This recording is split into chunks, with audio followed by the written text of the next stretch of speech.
Hey, Senator Crusaders. I got to be honest, there's just been a ton going on. I haven't had any time to really check in on what Biden's and his administration's been doing with immigration. The only thing that I've noticed is that it's no longer called kids in cages.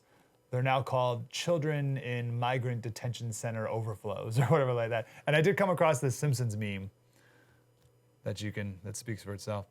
I want to go to Laura. Maybe you can't see it. Bart says, finally, no more kids in cages. And Homer says, finally, no more kids in cages on TV, which is all the difference right now.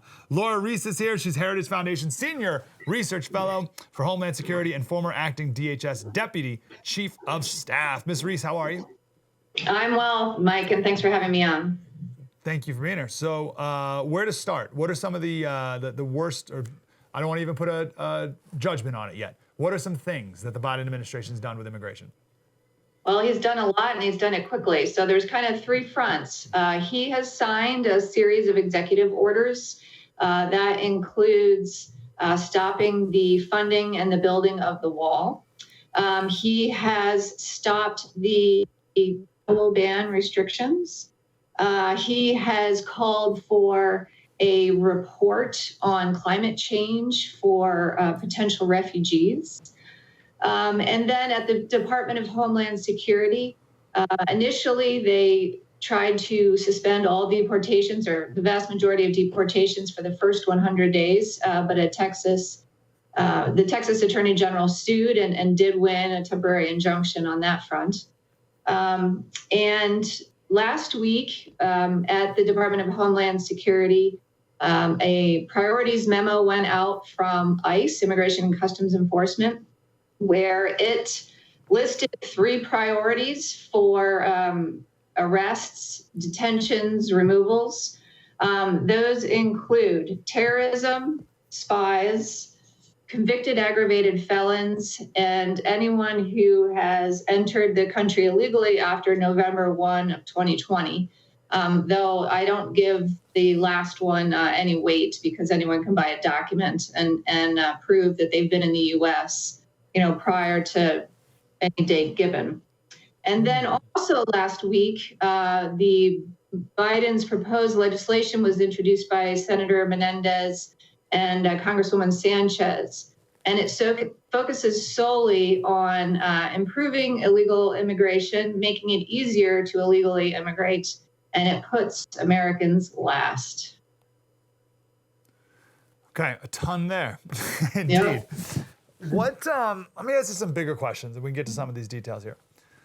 Obviously, you're there. You're on the front lines here. It's interesting to me people's perception of what goes on at the border and just illegal immigration in general, right? Because everyone's perception is totally different, and I'm sure no one's even really close to the reality of it. So, how do you describe it, especially because it comes in and out of the media whenever it's politically expedient to do so, right? Sorry, it's top of the news, then it goes away. When nothing really necessarily changes, we just get bored, we move on, who knows, right? So what is your perception of what goes on at the border that we need to really fix?